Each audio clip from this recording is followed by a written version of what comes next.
soxna Naata maa ngi lay fay di nuyu El Hadj Malick Chérif Marcel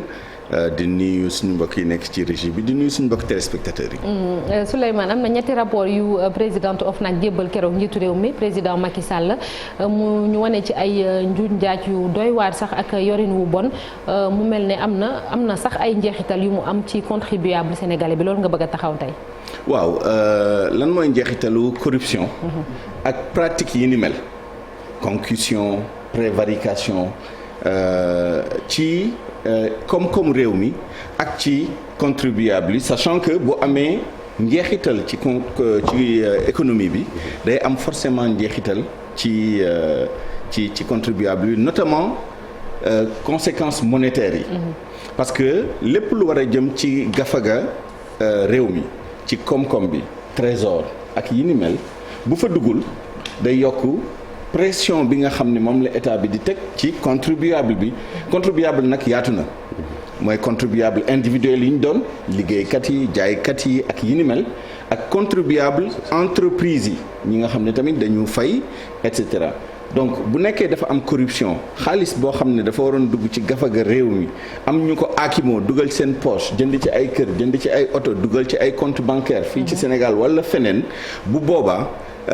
manque à gagner lay nekk pour état bi te gannaaw état bi dafa am budget am nu mu ko war a financer te li ci gën a bëri mu ngi koy jëlee ci ay taxes ak ay l'impôt ak yi ni mel bu boobaa pression bi day yokk ci kaw nit ñi gën a yaatal assiette bi gën a yokk pression bi au lieu que muy nekk 17% 18% du PIB dem 20% ba ci ëpp 20% loolu njeexital bu njëkk la moom mooy conséquences monétaires yi. am na ay conséquences non monétaires d'ordre psychologique d'ordre réputationnel parce que ñëpp xam nga chaque année dañu xaar classement Transparency International ku nekk yaa ngi xool fan la sa réew toll. kenn bëggul bokk ci réew yi gën a corrompu parce que boo nekkee ci réew yu gën a corrompu d'abord sa image say image citoyen say image investisseur say image agent économique say image à tout point de vue day yàqu ba nga xam ne non seulement ñoom dañ koy yëg ci seen yaram waaye surtout investissement direct étranger bi nga xam ne mooy investisseurs yi jóge ci bitim réew xool ni réew mi non seulement am na stabilité politique am na stabilité sociale waaye tamit corruption yaatu fa benn yaatu boo xam ne su ma fa dugalee sama xaalis amaana dinaa ko ñàkk parce que diggante liñ may laaj ci bureau yi pour am ay papier diggante partenaires yi may am yi nga xam ne buñ ma jekkoo dañu àkki mu xaalis bi yóbbu ko yooyu yëpp day wàññi wërsëg ci dëkk bi donc grosso modo taxawaay bi moom mooy lan mooy njeexitalu corruption ci réew mi waaye tamit dina indi ay yeneen waxtaan ci nan la ñu def pour xeex phénomène boobu di corruption au plan institutionnel au plan individuel et cetera. laataa ñuy egg ci xeex bi Souleymane ndax mën nañoo jàpp ni conséquences yi tamit bokk na ci direct wala indirect dundin bi di yokk bu ñu waree am ay hôpitaux yu baax duñ ko am wala bu ñu mënee bëggee am ay écoles yu baax duñ ko am maanaam li nga xam ne moom la askan wi di soxla au quotidien ci la. évidemment loolu yëpp mu ngi jëm ci rek lu gën a bëri ci corruption bi manque à gagner la ci état bi. te bu boobaa day nekk xaalis boo xam ne dañ ko jumla woon ci investissement yi état bi di def mooy transfert de capitaux yi. mu dem ci poosu nit. loolu nag nit akimoo ko. voilà wala bokk. akimoo ko bu njëkk ba dañoo singali woon fonctionnaires yi agent de l'état yi moo taxoon bu njëkk ba d'ailleurs avant ñu am OFNAC commission nationale de lutte contre la corruption la concussion et cetera la ñu amoon. ku ne concussion ne prévarication en général agent état bi aux fonctionnaires yi lay viser moom mooy koo xam ne dañ lay jox ndombu tànk lu mel ni fonctionnaire wala haut fonctionnaire wala charge d'état chef de l'état ay ministre ak yu nu mel yow nga wàcc sa ànd di am ay comportement corruption wala détournement de deniers publics wala abus de position wala abus de pouvoir ak yi ni mel waaye OFNAC dafa ñëw yaatal ko léegi acteurs privés yi sax dañ leen ci boole parce que privé bi tamit dafa am rôle bu muy jouer ci corruption bi léegi nag boo boolee concussion prévarication ak pratique yi ni mel nga boole li privé bi di indi muy évasion fiscale muy fraude douanière muy toute cette ingénierie bi nga xam ne indi nañ ko ci ay pexe pour randal wala pour xañ état bi loo xam ne mooy wàllam ci li nga xam ne ñu ngi koy générer bu boobaa day nekk phénomène bu yaatu d'autant plus que de plus en plus nit ñi xam nga fraudeurs yi détourneurs yi et cetera dañoo am longueur d'avance ak état bi moyen de lutte donc dañuy am xarañ boo xam ne njeexital bi kenn mënu ko natt d'ailleurs pour nga am chiffre bu la wax ni phénomène bi lii mooy ampleur am lan mooy coût am monétaire ci état bi c'est presque impossible enquêtes yi ñuy def yu si gën a bëri ay enquête de perception la waaye enquête systématique pour wax la ni lii mooy njeexital bi en termes de coût économique c'est très difficile par contre au niveau africain am na ay estimation yu ñu def nee nañ lu yées tuuti 150 milliards de dollars loolu lu muy représenter mooy boo jëlee produit intérieur brut maanaam richesse bi suñuy économie yi di générer chaque année boo ko xaajee ñeent benn bi ci corruption la ak yi ni mel boo xaymaa corruption bi estimation la 148 milliards de dollars 25%. Léegi imaginons bu nekkoon phénomène bi dafa équitablement réparti wala également réparti sur tout le continent ça voudrait dire que au Sénégal par exemple mën nañu xayma wala mën nañu yàqin ne 25% suñu PIB la corruption toll ci suñu réew suñu PIB c'est pas loin de 15 000 milliards ça veut dire que 3 500 milliards de francs CFA moom mooy poids corruption ci suñu économie heureusement le phénomène n'est pas également réparti am na ay réew yu tane yeneen yi j'espère que Sénégal ci réew yu tane yi la et que mënuñoo wax ni corruption bi toll na 3 500 milliards c'est-à-dire un quart de notre PIB parce que bu tollee noonu ça veut dire que vraiment njeexital bi rëy na lool parce que li ñu mën a def ci 3 500 milliards pour répondre à ces questions en termes d'écoles en termes d'hôpitaux en termes de rues c'est presque les recettes annuelles parce que suñu budget quoique avec la loi de finances rectificative on parle de 5 500 milliards boo xoolee li nga xam ne ay recettes la ci recettes fiscales parafiscales et cetera 3000 et quelques milliards la motul ça 3500 donc ça veut dire que presque lu ñu am ci ay recettes année yëpp noonu la corruption naroon a toll bu nekkoon phénomène bi c'est équitablement réparti wala c'est également réparti sur le continent loolu lu doy waar la. Est-ce que justement le budget aurait pu si jamais c'était équitablement réparti budget bi mënoon na yokk peut-être mënoon na am incidence ci budget. Absolument parce que essentiellement lan la détournement de deniers waaye am na si ay phénomènes yu bëri yoo xam ne daf ci am lu mel ni ku waroon fay plein pot nga corrompre benn haut fonctionnaire fay moitié wala nga fay 1/10 parce que moom moo la côté noonu à travers des artifices koo xam ne dafa waroon fay l'impôt wala taxe def ay pexe ba moytu ko koo xam ne day centraliser ay paiement et cetera am ay pexe yu mu def détourner et cetera loolu il est clair que bu nekkoon ni dafa dugg directement ci gafaga réew mi du ma ne automatiquement montant boobu dinañ ko am waaye xëj na 50% yi dina dugg day yokk recettes yi donc malheureusement c'est un phénomène qui est très difficile à maîtriser et lutte bi dafa multiforme léegi boo xoolee OFNAC par exemple il y a évidemment ay mission am lii ci la bokk génnee ay rapport waaye dugal nañ ci benn dimension bu am importance mooy prévention bi ci ñaari pàcc benn bi sensibilisation ba ci ndaw yi gis ngeen partenariat yi ñu am ak écoles yi di dem ci écoles yi di sensibiliser xale yi ak yi ni mel waaye tamit déclaration de patrimoine bi ci la bokk bien que déclaration de patrimoine liñ ci bëggoon amuñu ko ba léegi il y a encore des centaines et des centaines d'assujettis yoo xam ne defuñu exactement c'est beaucoup wàññeeku na par rapport ak 2019 parce que 500 et quelques la woon mais 400 c'est beaucoup des gens yoo xam ne ñu ngi administrer des fonds publics de plus d'1 milliard nanguwuñu wax li ñu am bu ñuy dugg ak li ñu am bi ñuy génn pour ñu xam ndax enrichir nañ heureusement il y a d'autres moyens qui sont mis en place au niveau international au niveau régional au niveau national ay institutions yu bëri ñu ngi leen di mettre en place pour en amont en aval d'ailleurs plus en aval qu'en amont parce que prévention bi aval la amont la pardon déclaration patrimoine ci la bokk enquêtes yi ñuy def yi c'est vraiment sur des dénonciations et cetera mais de plus en plus les gens dañu xool les avoirs. da ngay gis nit ku toog ba si yàgg du jour au lendemain bëgg a jógee ci amoo woon dépense ci sa kër bëgg nekk milliardaire 1 an 2 ans après. Donc de plus en plus il faut identifier ces biens xool fan la ko nit ñi jëlee bu nekkee ni dañ ko luubal wala dañ ko awale ci ay corruption wala ay concussion ak yi ni mel ñu xool nu ñu nangoo loolu delloowaat ko réew mi. Pourtant les mesures coercitives existent am na aussi ay benn arsenal bu nga xam ne peut-être juridique la ou bien institutionnel bu ñu teg te terewul on parle de 94 milliards détournés par-ci on parle de gabegie au niveau de la poste. Foncier bi kenn waxatu ko le rapport est là mais apparemment dafa mel ni impunité moom mooy tax tey di encourager lu ni mel que faire pour stopper justement ces prédateurs économiques. D'abord il est heureux que mu am institution buy génnee rapport di ci wax ces questions là yi nga xam ne il y a quelques années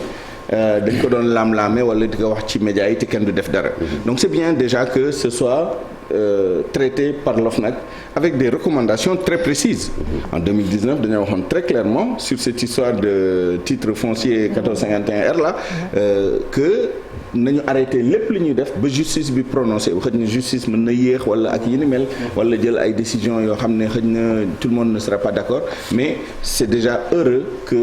yooyu yëpp mu nekk léegi dans des rapports qui sont remis au président de la République par des institutions habilitées. Li nga wax li oui, exactement mais alors la présidente de l'OFNAC wax na ko il y a quelques mois. nee na moom liggéeyam mu ngi koy def.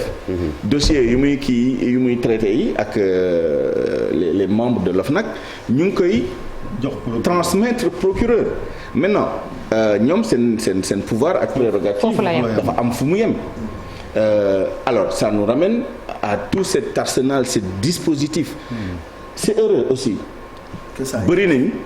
xëy na seen collaboration il faut ñu yokk ko mais tey jii diggante ARMP parce que foofu tamit les passations de marché c'est vraiment un terreau fertile pour la corruption. Il est heureux que ñu am autorité de régulation des marchés publics avec DCMP bi nekk ci biir ak d'ailleurs évolution institutionnelle bi nga xam ne mu ngi am en cours pour renforcer pour améliorer et cetera. loolu benn la CENTIF mu ngi fi cellule nationale de traitement de l'information financière mooy li ma doon wax sànq mooy aval bi c'est-à-dire aujourd'hui les institutions financières notamment les banques dañoo am des obligations de déclaration. boo gisee benn Souleymane Niang compte bancaire am xëy na benn mouvement la doon am par an wala par mois salaire am la toog ba si yàgg commencé tous les 2 jours ay 100 millions 200 millions et cetera les banques dénoncent à votre insu mais dañu lay signaler CENTIF def liggéeyam loolu benn la OFNAC Cour des comptes mu ngi fi Cour des comptes mu ngi fi IGE mu ngi fi mais il y a une nouveauté inspection interne yi aussi inspection interne yi ñu ngi fi inspection financière et cetera mais bi ci mujjee bi nga xam ne milieu 2021 lañ ko def moom mooy agence recouvrement des avoirs criminels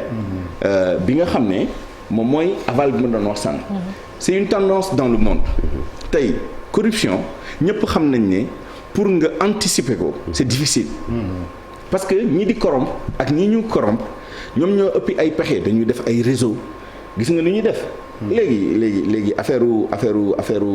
cuune la bu ngeen ma permettre expression boobu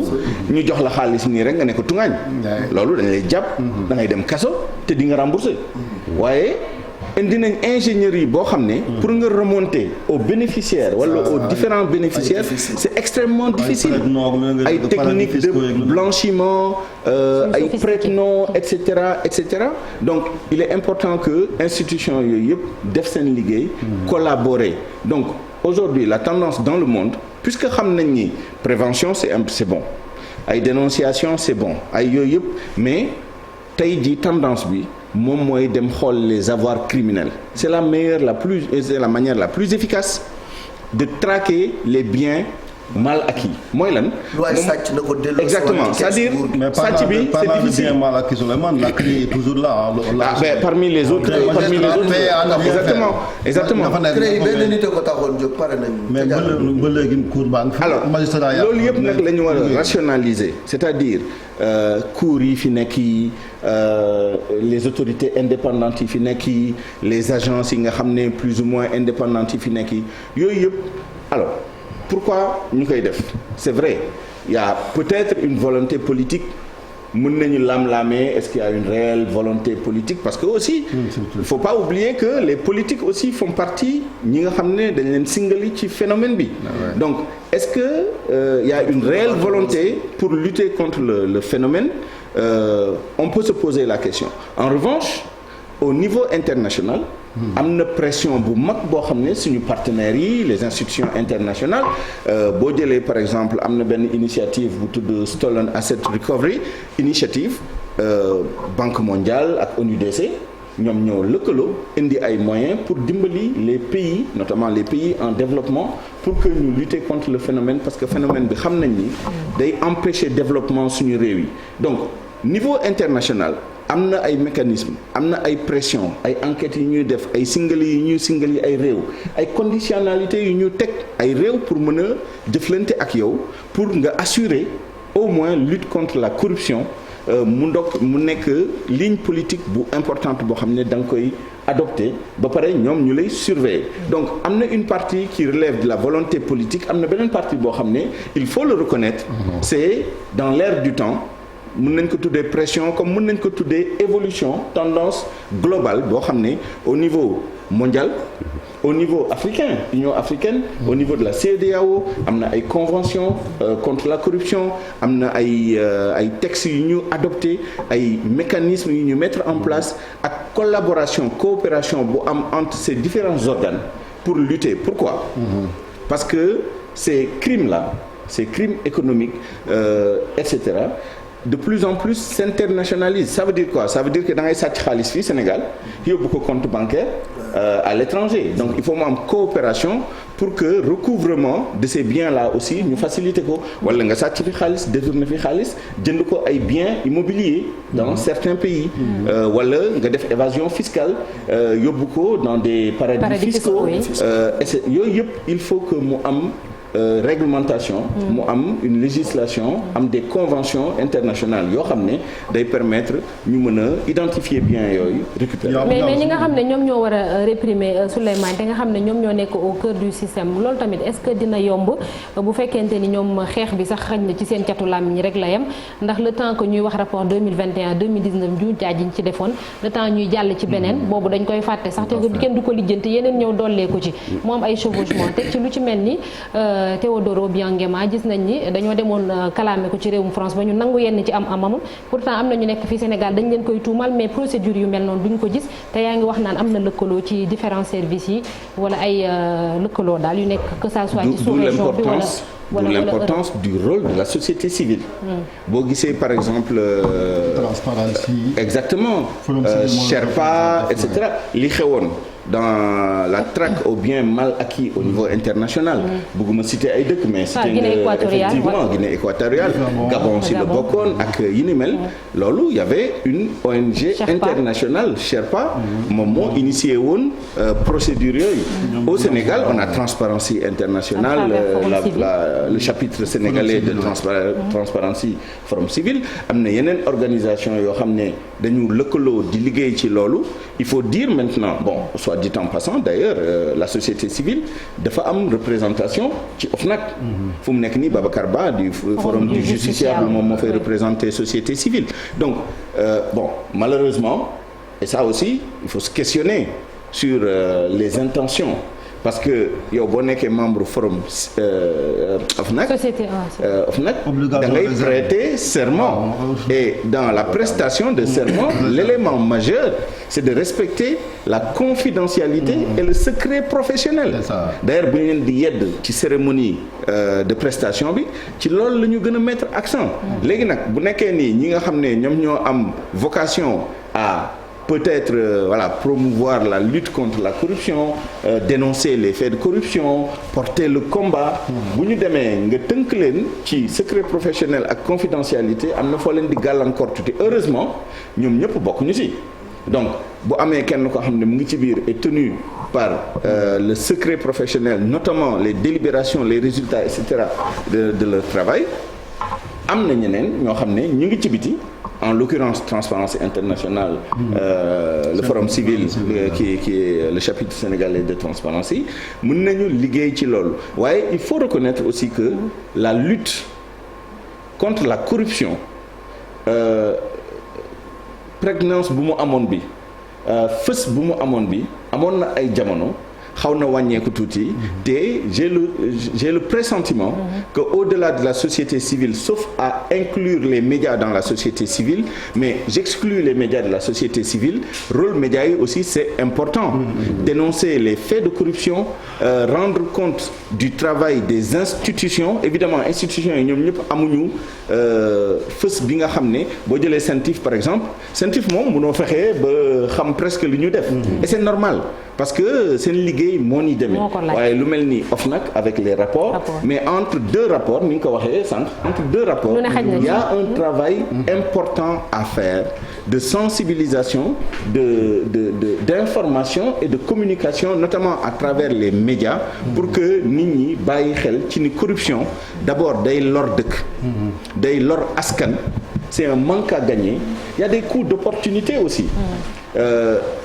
parce que coût monétaire direct yi coût monétaire indirect yi coût non monétaire yi bokk na ci coût d'opportunité bi nga xam ne moom mooy xaalis bi ñuy jagleel bi yépp pour la lutte contre la corruption et les crimes un peu connexes similaires xaalis bu bari la institutions yi ñuy wax yëpp dañu fonctionner dañoo am budget dañu fay dañuy def ay liggéey dañu voyager et cetera évidemment loolu tamit dañ koy boole ci coût bi mais coût bu ko jar la parce que même bu corruption amul woon il faut nga teg institution yu mel noonu pour que nit ñi aussi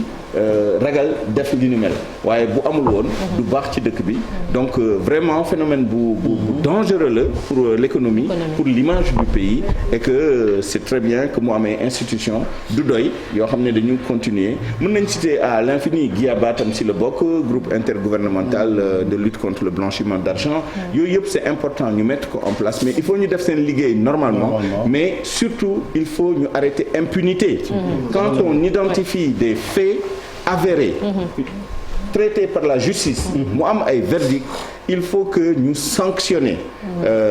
ba mu mat recouvrer les avoirs criminels delloowaat ko ci gafaga bi montrer ça suffisamment à titre d'exemplarité bu boobaa le phénomène bi di wàññeeku mais tant que mu ngi am ay échappatoire nga dem nëbbatu ci parti politique wala ci parti au pouvoir ngeen baal ma waaye tamit parfois les pouvoirs religieux ak yi ni mel bu boobaa pour lutter contre le phénomène day jafe. Merci beaucoup jërëjëf Souleymane Niang